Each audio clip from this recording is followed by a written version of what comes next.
from a part of my novel I've never read from before, but I'm going to read from that part because I feel like it's kind of companion to your novel. And this is a part of my novel that actually is sort of about tourism. It's also about protest. So in the Virgin Islands where I'm from, for a long time, beaches were private. So you couldn't, if you were a Virgin Islander, you couldn't go to certain beaches because it belonged to somebody, or it was for the tourists, or what have you. And that changed in the 1960s when there was a lot of protesting over the beaches. And now there's a law in the Virgin Islands that all beaches must have public access, which was a very big deal for us in the Virgin Islands because the beach is where you do everything. It's where like you have sex for the first time. It's like where you like get baptized. You know, it's like where you get married. It's where all like the important stuff in your life kind of happens. I think that's true for other Caribbean people too, not just for the Virgin Islands. So the beach was really important. So I'm going to read from the section of my novel that's about one of the protests over the beach. So it's based on some real stuff. The big protest was planned over on Water Island. People hired fishing boats and rented dinghies and motored over or rowed over on their own. There was no restriction for boats in the water. The natives had to fish. So we all gathered, filling the channel between the big island of St. Thomas and the smaller Water Island. Honeymoon Beach had the perfect name, because on that day, something sweet did occur. Then a month later, a moon, it was over. The goal this time was to get to the shore, to get on the beach, either by diving over and swimming, or by riding your dinghy right up to the sand. From the beach, we looked like part of the entertainment the tourists had paid for. Yes, the Virgin Islands was worth the money. The natives, they came with music. Marquis of Pickup Men fame was still alive, and he brought his handmade ukulele and sang out loud like a bugle to war. Annette, the one who had begun it all, did not attend this protest, despite the perfect symmetry of its backhanded slap. There were two things that kept her away. The first was her sticking fear of boats. Without her husband, there wouldn't be anyone there to stand by her side and ring his arm around her. The second was that word having coming from St. John about her sister. Her sister was lost, but people were seeing her. Annette needed to stay by the phone, so she stayed in her house, but kept the radio on for news from Water Island. The morning of the big protest, Frankie kissed Annette on the mouth, like he'd done back when they had the hurricane. He was wearing his official white uniform, which he never wore, and which meant he was heading somewhere on Coast Guard business. They didn't speak about it. Perhaps the children, as they do, might save them both. Now we, the Virgin Islanders, wore cut-off pants and straw hats. We carried banners and battery-operated cassette players. It was easily mistaken for a carnival until one read the banners that had Ronaldo's slogans on them, and to the tourists, it slowly began to feel like an invasion. Unlike the scattered and spontaneous swim-ins before, this was the best planned and most major event of the movement, the history maker. It wasn't planned as a swim-in, it was a line-in. Y'all know what line means? Yeah. Caribbean people? Yeah. It means you're just hanging out and drinking lots of rum, which is how we protest in the Caribbean. We were coming from the water this time. The plan was to get to shore and party there like we belonged. Yumi, Annette's daughter, was there, though she was wearing the strange new style of belt-bottom jeans and old-style sneakers. As the boats got closer to the shore, Yumi shouted with the best of them. From the boats, they could see the tourists, pink like seashells and scared. They could also see the hotel's security guards who had been hired by the resort. The security guards, who were all Caribbean people, we people, were waiting in uniforms of American dark blue. Security lined up along the water's edge with 6 feet between them, as they had been trained and told. But as the boats came closer and the chanting became clearer, Some of the security guards, overcome with love for their islands, stripped off their uniforms and swam out to join us, the protesters. They clambered into the boats where they stood out in their white briefs and their black shiny shoes. But then that is when the real police reveal themselves. Those men, better trained, holding jobs that earned them health care, they stayed in uniform and filled the spaces where the security guards were evacuating. When the boats started singing towards the shore and the people who could swim started jumping overboard and making towards the sand, the police put their batons up. But they did so half-heartedly. They were amused and proud, even as they grabbed people by the shoulders and corralled them into one gathering out of the tourist wake. Man, VI people crazy, the officer shouted. After all, these people were their cousins, their aunts, their uncles, in some cases, sisters and brothers, wives and husbands. Are you crazy? The police said, and they said it singing, like crazy was the best thing to be. But that was not all. The Coast Guard was federal, and so they appeared as colonizers do in big ships. As soon as the little protesters rowboated and motorboated, as soon as they had left the waterfront for their 5-minute voyage to Water Island, the Coast Guard boats were dispatched. It took the Guard just about 10 more minutes to arrive. Their vessels were now out in the water, facing the crowd of protesters who were held on the sand, bearing down on the little boats, or the people who hadn't jumped because they weren't yet confident in their swimming, now threw down their anchors or cut off the motors and tried not to look afraid.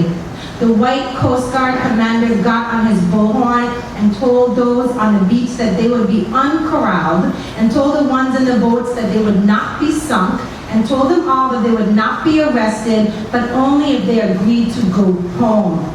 We are already home. The people on the boats and the sand replied in unison as if it had been planned. The tourists on the beach were frozen in their fright.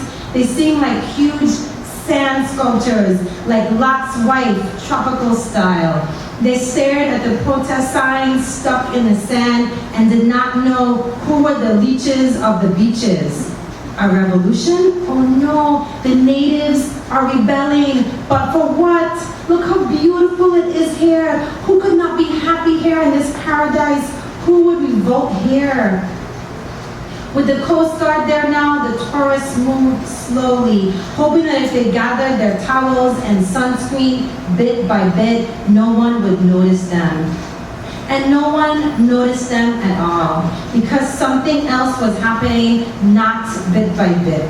A girl who had slipped out of the protesting crowd was rushing towards the water. She was doing a swim-in, even though a line-in is what they had planned, but still this girl was right. To be able to go back and forth from the water to the land as you please, that was the thing. The back and forth was the beach. The girl was fully clothed with strange pants wringing at her feet, but her hair was swimming behind her like an impossible school of barracuda. And though she was running to the water, it seemed as though she was running in every direction. She kicked off her sneakers just before streaming into the sea. Her beauty was so disturbing, so unusual, so fucking unfair, that even the protesters lowered their voices. Even the police, now policing the water, slapped their arms and saw her slip through them like a fish. And then she was lifting her t-shirt off and flinging it to the surf and charging the ocean like a reverse Athena, sprouting inwardly back. So many, many metaphors. Yumi had not meant to expose herself. Perhaps she was coming into her gift. Perhaps she was out of her mind. We old wives, we can't say for sure. Because when that t-shirt was raked off, so went the bathing suit top that had been underneath, and Jesus Lord, what pillowy wonders those breasts were. As Yumi dived under, every single person on the beach was filled with an ancient urge. They all flooded after her. For a full minute, everyone, tourists and natives and locals and Coast Guardsmen, and even the ones who just before swore they couldn't swim, now splashed like they were children, like it was pure bacchanal, like it was Carnival Sunday, and we were all on last lap. Everyone was swimming, a miracle. Finally, the Coast Guardsmen, finding themselves unexpectedly steeping with the others, regained their composure and swam after the protesters, dragging them splashing out of the water. Yumi resurfaced far from out at the buoy.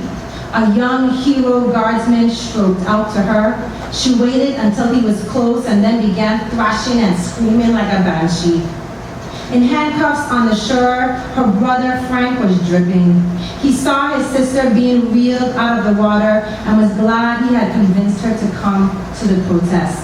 "Me," he shouted to her so she would know she was supported. "Me," her brother said, until she found his face and locked on his eyes for assurance. Then a thought came over Frank in a singular way that he had not when he had simply joined the others in the dash towards her and the sea. His sister was stunning. Sure, Frank had seen breasts before. His popularity at school had afforded him the privilege. But his sister, Jesus Christ. Frank allowed the police officer to turn his face away. When Eve Yumi was being hauled out of the water by the Coast Guardsman, she looked like something of the sea. The young guardsman had not taken off his own shirt to cover her, as he should have. Oh, she was something beautiful, magical, that belonged to another world or maybe to this very world in all its magic. The guardsman, though he was supposed to be protecting the tourists from her, held on to Yumi as though she were his woman.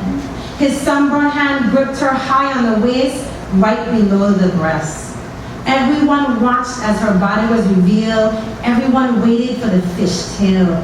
Her legs appeared, but her jeans, wet and heavy, flared out at the bottom like fins. She did not hold her arms over her breast to hide them. The photographer from the Daily News remembered his location and put the camera to his face.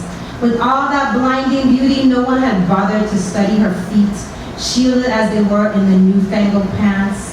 But wasn't it strange how afterwards her footprints seemed to be sending her in opposite directions, backward, forward, but then again, there were many footprints.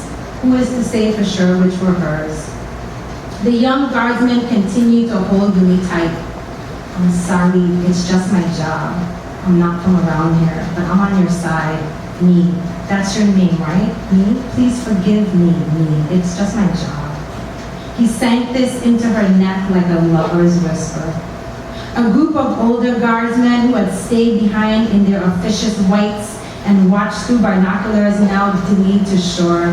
One of them ran forward, his shoes slipping in the sand. He unbuttoned his shirt. He stood before Yumi and the brave blonde guard. "Seaman, get your hands off my daughter." Yumi allowed her father, Frankie, to slip her hands into his gleaming Coast Guardsman's shirt. After a moment, Frankie also took off his shoes and pushed her feet into them. She allowed his stumbling fingers to tie the laces, button her in. And forever after, he never allowed himself to consider what he had seen. "Let me go," someone shouted, and then the others began to shout, "Let me go, let me go," and there was no difference. Keeper Joseph, Papa Frankie, released her, now clothed and shod to the people, and she slip-walked, the shoes too big, to the crowd of protesters who corralled in a big bunch in a corner of Honeymoon Beach. They cheered for her and made their way like a school of fish, simply opening and closing as one body to accept their own. She was more than a hero now. She was a thing to drown for. "What's your full name?" shouted the reporter, but no one was hearing. So in the paper, her name was recorded as her brother had declared it, and that is how everyone will remember. Me saved the protest. Me worth fighting for. Me is a beauty. Thank you.